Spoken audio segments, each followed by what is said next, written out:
চোখে লাগছে না নেই তো শিডিউলটা চেঞ্জ হচ্ছে।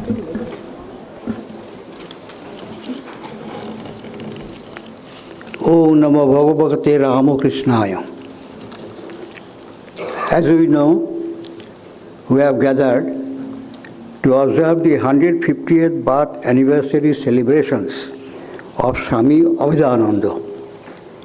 Along with that, we have many other subjects for discussion, which already had some deliberations here, and there will be more on the next day. Now in this session, it is mainly academic session, but based on Swami Abhedananda's life and philosophy, which is not known to everybody. No doubt that many of us may have known, because there are so many books and literature for knowing his life and philosophy.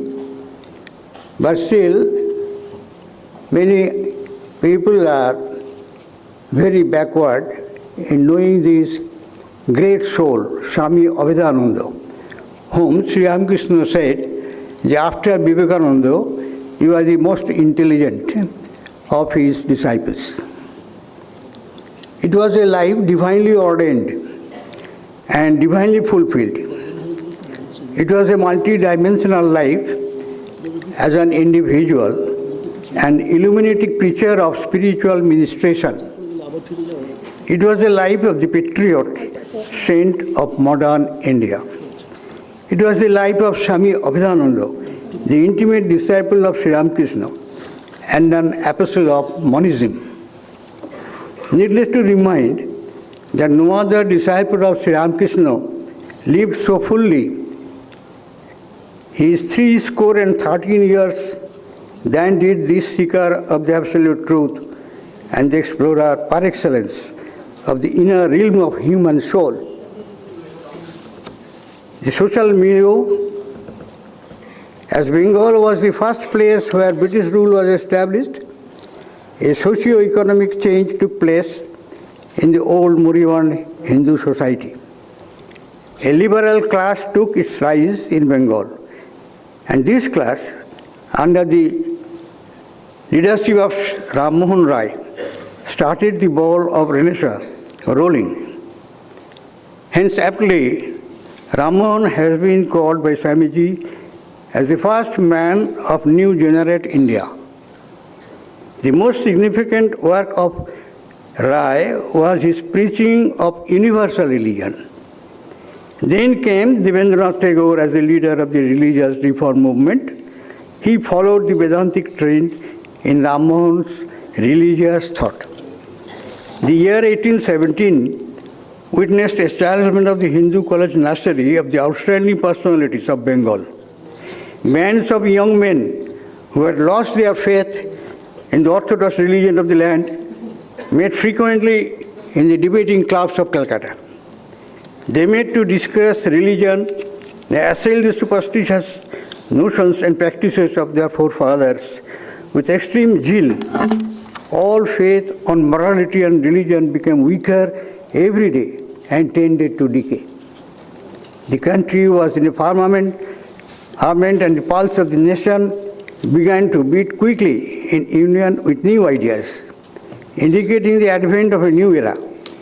Keshav Sen's influence was then in full vigor, and Ramakrishna's influence had then just begun to be felt. Ramakrishna Deva had by then become one of the most potent forces in the then spiritual and moral life of the country. Life of this silent man of God, a child of nature and a child of the Divine Mother, forms a real background socially, culturally and spiritually of the life of Abhedananda.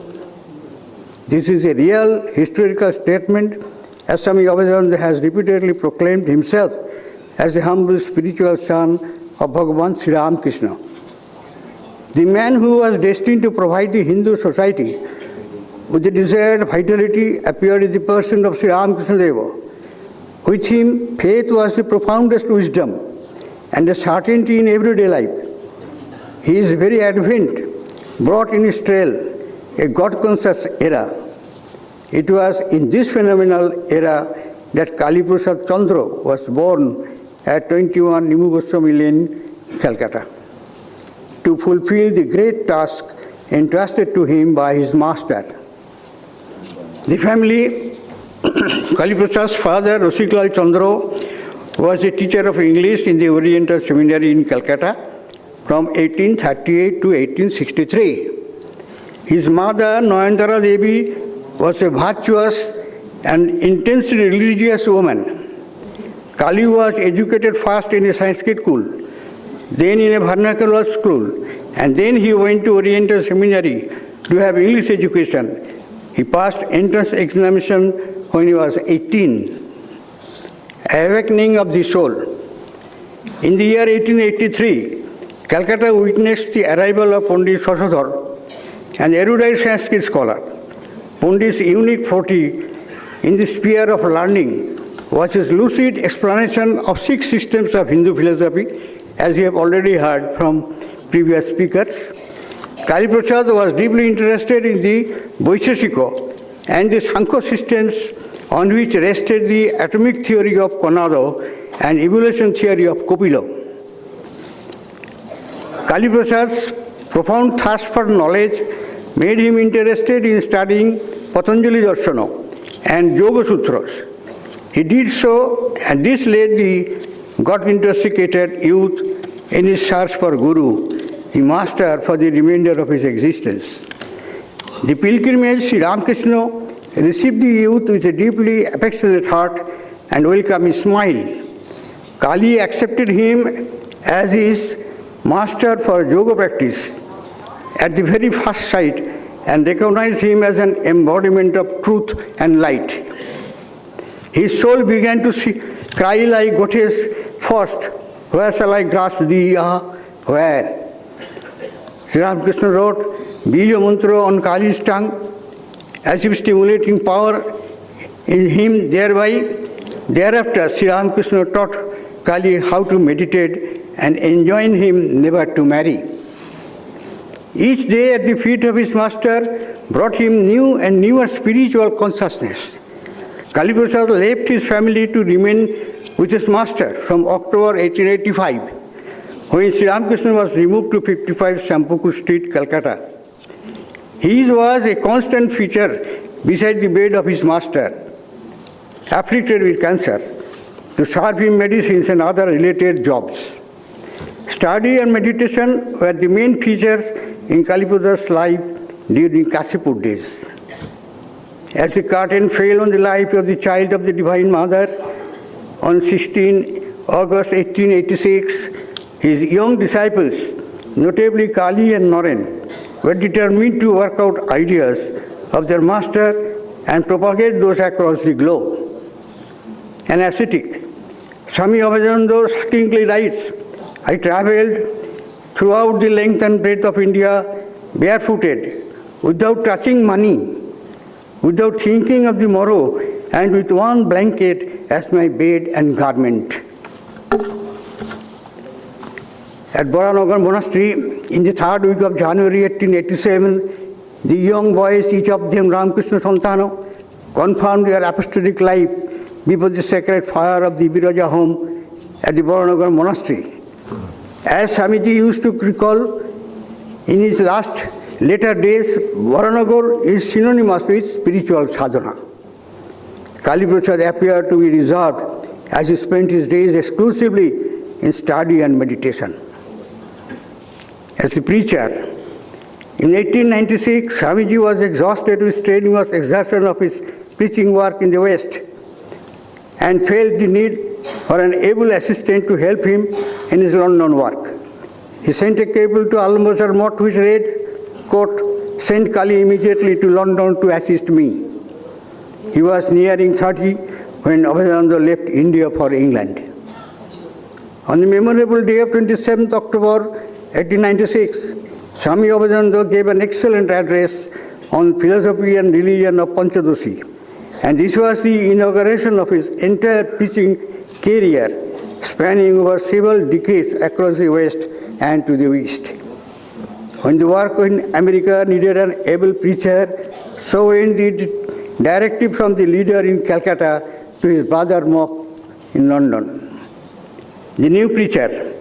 On Friday, August 6, 1897, he himself states, I landed at the port of New York, the commercial capital of the United States. Thus begins Abhedananda's American diary. Swamiji advised his brother monk, quote, I should stand on my own feet and struggle. The only thought that arose in Abhedananda's heart was to work with the resolute heart of a soldier. In September 1899, during Swamiji's second visit to America, he deeply appreciated the Herculean task Swami Abhedananda could accomplish and insisted, quote, I leave the work entirely to you. Swami Vivekananda suggested that Swami Abhedananda should stay in America at least for 10 years, which he did. On the march, by 1905, the Vedanta movement for New York Vedanta Society as the headquarters, under the leadership of Swami Abhedananda, gathered so much momentum that entire America, including elite professors and commoners, felt the impact and could satisfy their spiritual thirst. Many students of Vedanta, all Americans, have admitted that Swami Abhedananda was in possession of rare insight, subtle wisdom, and his remarks could come like flashes of divine illumination. The Brooklyn lectures in 1905, you have already heard from our previous speakers. In 1905, the Swami delivered a series of lectures at the Institute of Arts and Sciences, covering all aspects of the life and culture of Indian people. It was a panoramic venture and a challenging lecture of the highest excellence. No other Indian of his time had vindicated the country's cause on a sure footing of depth, knowledge, and statistics, as Swami Abhedananda had done. It was welcomed throughout the entire enlightened world and created a sensation there. His fairyland. The ashram of the Vedanta school in the Berkshire Hills, engaged most of Swami's attention since 1910. It was his ashram which assumed the focal ground of Swamiji's spiritual harvest. It was the historical fulfillment of the entire Vedanta movement. It was the dream of both Swamiji and the Swami to establish a slice of Tapovan, where a synthesis was reached between Vedanta doctrine and the doctrine of everyday life, and also between science and religion, the culmination of 20th century thought. The Swami comes back. The Swami reached Calcutta in November 1921. From now on, he becomes the prophet statesman whose voice echoed from one corner of India to the other extreme corner. At Jamshedpur on January 12, 1922, the Swami delivered an eloquent speech. He advocated formation of an ideal institute of national industry, which would impart technical education to the youth of the country and pave the way for India's industrialization. Days in Calcutta, the Swami established a permanent abode for his Vedanta society at North Calcutta, named Ramakrishna Vedanta Mott. In March 1937, the Swami presided over the conclusion ceremony of the year-long Ramakrishna Birth Centenary under the aegis of the Belur Ramakrishna Mott and Ramakrishna Mission. This was his last public engagement. The Swami declared himself as the humble spiritual son of Bhagavan Sri Ramakrishna. The speech indicated the evening glow in the life of his apostle of monism. He did not utter a single word of philosophy, religion, and Vedanta, but declared in short terms the spiritual greatness of his master, Sri Ramakrishna Dev, by saying, quote, the days of prophecy have passed before our eyes. The manifestations of the divine powers of one who is worshipped today by thousands as the latest incarnation of divinity we have witnessed with our eyes. Blessed are they who have seen him and touched his holy feet. May the glory of Sri Ramakrishna be felt by all nations of the earth. May his divine powers be manifested in the earnest and the sincere souls of his devotees, of humble servant of Bhagavan Sri Ramakrishna. In the early hours of dawn on September 8, 1939, Swami Abhedananda left his mortal frame. Now about his philosophy. Let us now delve deep into the philosophy of Swami Abhedananda, the message he left for entire humanity through all the ages to come. You have heard some short discussions on this from the previous speakers. In the treatise, Thoughts on Philosophy and Religion, there is an illuminating essay, Religion of Vedanta Philosophy. Religion of Vedanta Philosophy, wherein the Swami declares, quote, Vedanta is a philosophy and a religion. He says that Vedanta does not deal with mere speculation, but it can be carried into practice in daily life and offers a perfect method to gain self-control, peace and happiness. The Swami says that as a religion, Vedanta is unique and universal because it supplies the spiritual needs of all classes of people in all ages and in all climes. The Swami declares that in the religion of Vedanta, meditation is the only way of divine communion.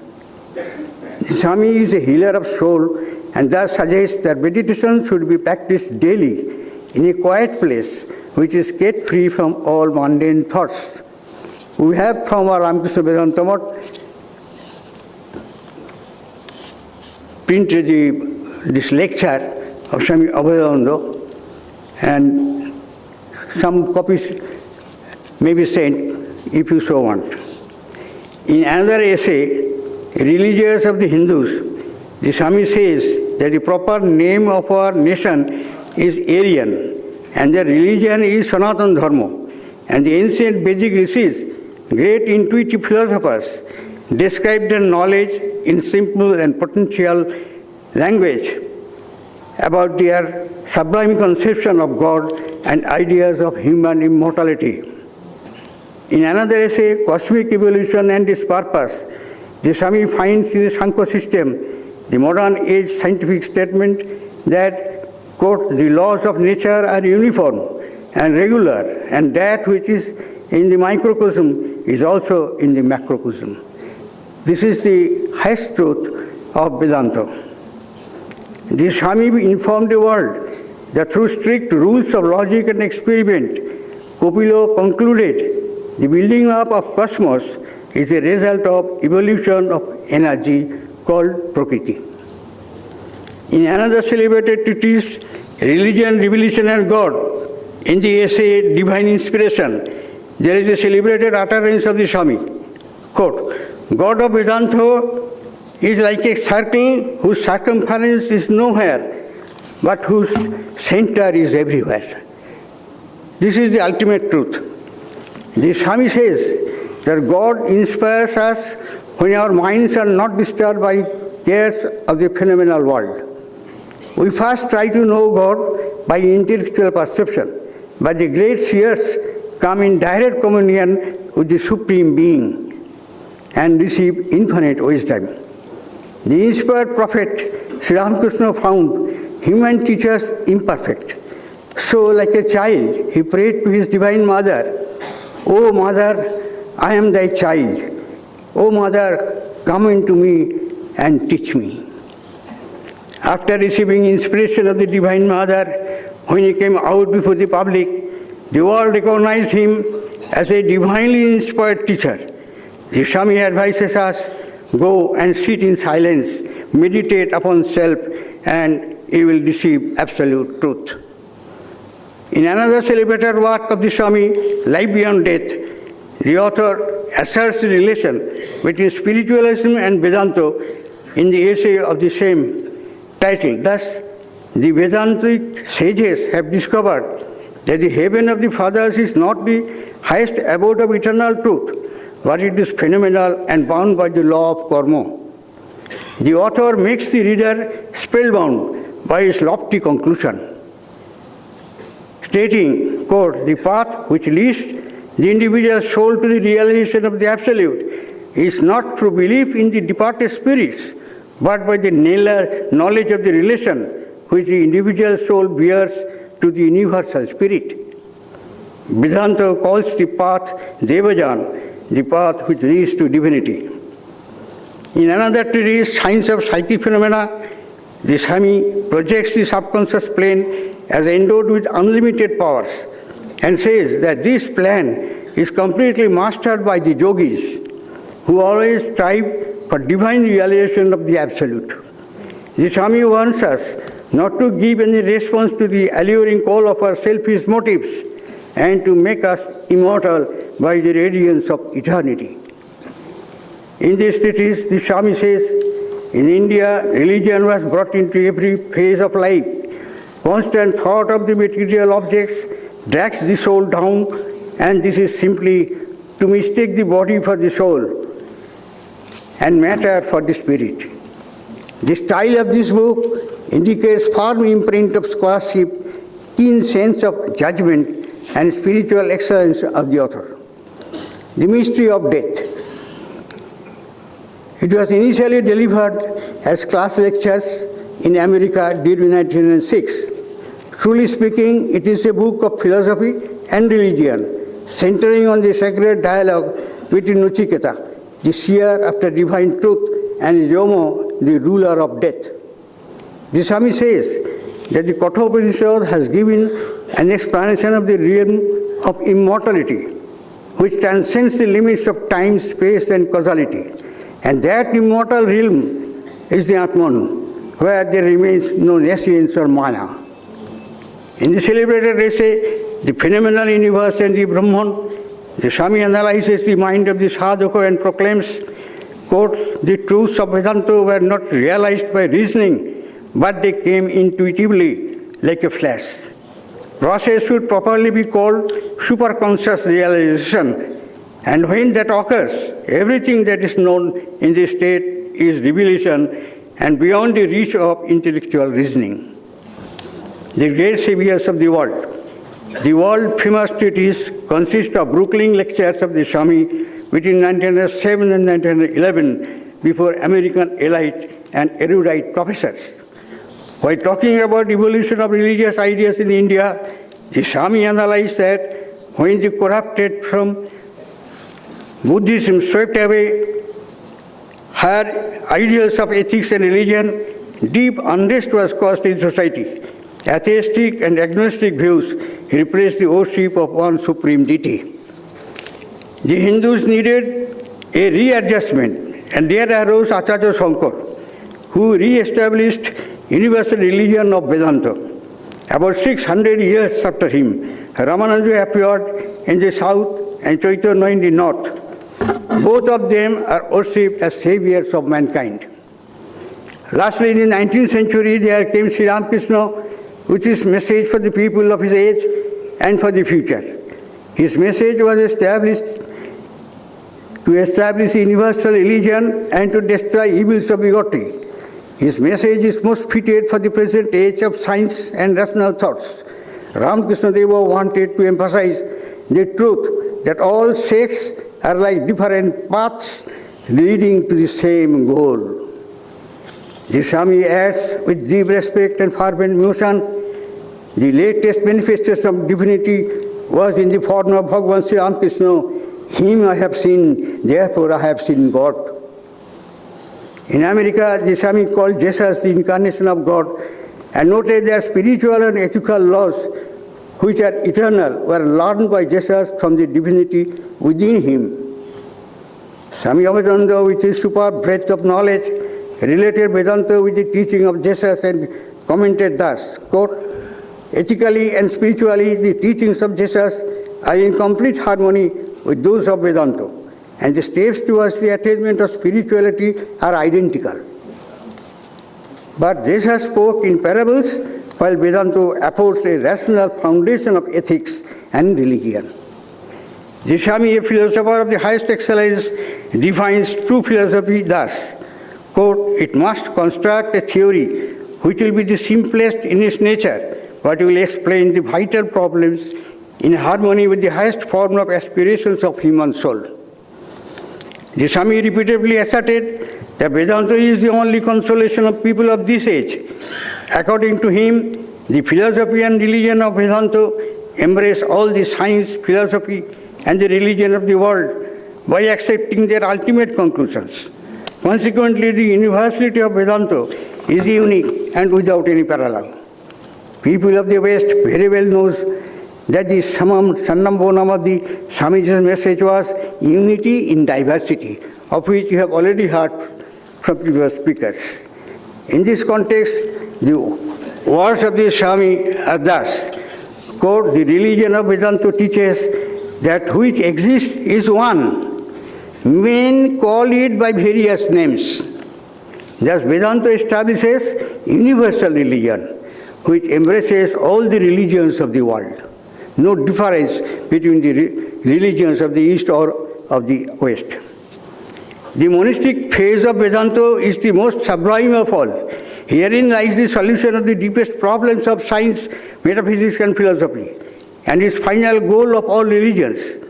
The monistic phase of Vedanta alone can explain Abhedananda's mighty assertions, namely, I and my Father are one.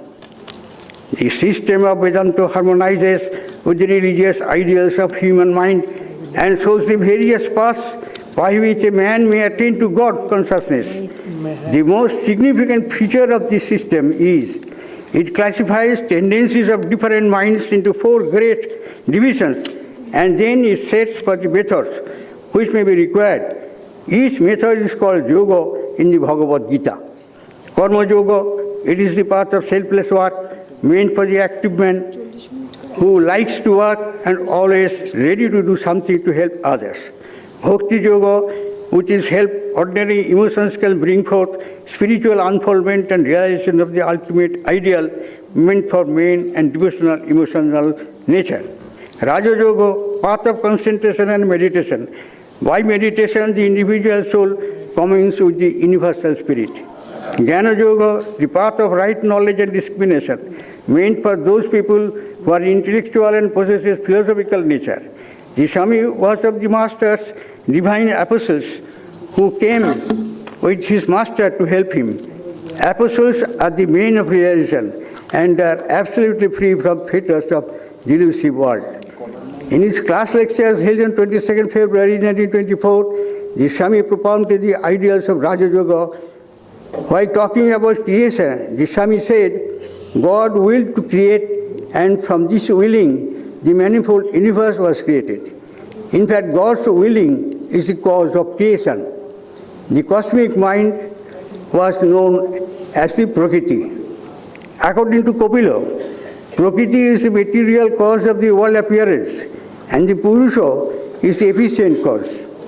God was known as an existent, coexisting with Prakriti. Attraction and repulsion of the atoms are fundamental features of Kopila's theory. Both Vedanta and science say that nothing of the universe is permanent.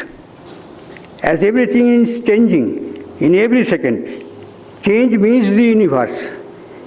Again, but for the changing phase of the universe, it is impermanent and is known as Maya.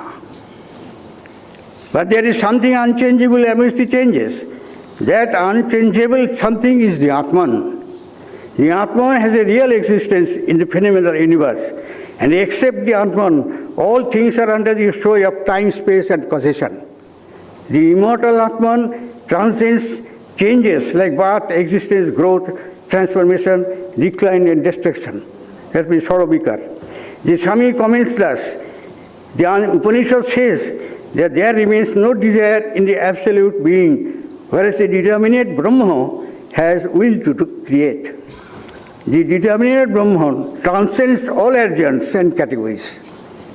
The Swami has repeatedly asserted that Vedanta is in perfect harmony with modern science. In many of his classes, he had elaborated his viewpoint. Thus, the whole universe is the manifestation of Shakti. This energy has been called as the primordial one or Adya Shakti. The manifested state of energy, Bhakta, is known as kinetic, and the unmanifested state of Bhakta called potential. The Swami goes on to elaborate again. We can also conserve vital energy within us, and this is called prana shakti.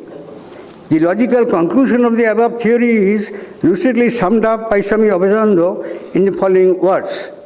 Quote, the phenomenal universe came out of the vibrations of the vital energy. In fact, all the materials of the universe are in constant vibration. The vibration means change, and change connotes the idea of manifestation of world appearance.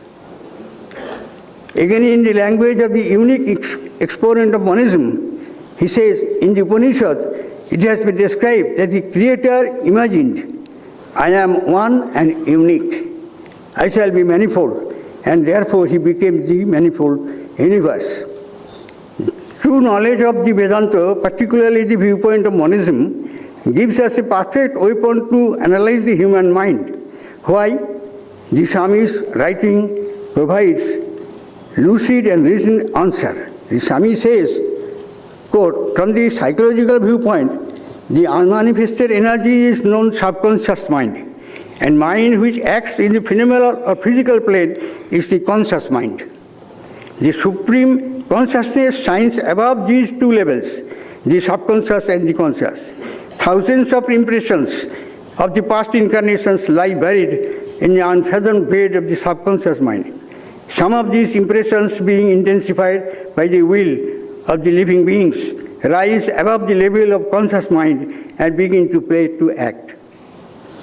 This Swami, full of love for his fellow citizens of the world, offers way out of deep pangs and turmoil of the soul in the following words of solace and consolation.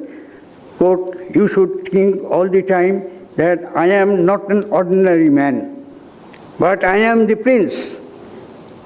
So I have a full right upon the paternal wealth, which is Atman. The knowledge of the Atman is our eternal inheritable wealth. We should rather think ourselves as the sons of immortality, Amrita Saputra. The Swami recalled his deep respect for his elder Guru Bhai Swami Vivekananda, and he also recalled his superhuman exertions so that Moner Vedanta ke ghare ana. The Swami wrote thus, Swamiji said, the Vedanta is generally meant for the sannyasis of the forest, but it should be preached among all worldly men and women, not restricted only to sannyasis. We know that this Vedantic knowledge has been applied in the practical field of service to suffering humanity by the prominent monastic orders of the world. The Swami implores us in these words, quote, you will have to serve the others in the spirit of worship. It is the ideal message of this age. It will not be wise for you to make spiritual sadhana for emancipation of your own self, but you have to think about emancipation of all beings of the universe. In this context, the Swami recalled that Sri Ramakrishna's love and sympathy were not limited only to the human world, but it also convert the animal, vegetable, and other creatures. The conclusion, from the days of his childhood, Kali Prasad used to revel in the immortal classes of Sanskrit language, classics of the Sanskrit literature, while the period of his Paripraja was utilized in a notable measure for the cultivation of Sanskrit language and its literature. The master who equipped him with his higher training was loud in the praise of his Alaukiki Pragya, superhuman genius. The manifold activities of a crowded career spread over continents were never allowed to gag the genial current of his soul, his inherent love of Sanskrit. To all the above must be added the potent blessings of Sri Ma Sarada Devi, who, moved by the eloquence of a human to him to herself, declared, may the goddess Saraswati ever dwell on your tongue. The Swami's Ramakrishna Stotram is the expression of sincere and deep pity, couched in a direct, lucid, and universally appealing style. The verses present a notable synthesis of Upanishadic simplicity and loftiness with modern breadth of outlook. The love and devotion which have historically been evoked in the heart of the Hindus by the mother concept of God find their most melodious and moving expression in the hymn to Mother. Needless to say, the Swami Abhedananda is the poetic exponent of Thakur and Sri Ma's divine lives. The author's tributes to his spiritual parents, like a man in form, down the earth comest thou, to speak the secret words to truth in religion how. And pity, please, O merciful Mother, the sons going to thee anon, grant them refuge at thy feet, take their salutes ever anon. Om Purnamata Purnamidam Purnat Purnamudachyate Purnasya Purnamadaya Purnameva Vasishyate. Om Shanti Shanti Shanti. Om Namo Bhagavate Sri Ramakrishnaya Arpanamastu. Thank you all. Thank you, Swamiji, for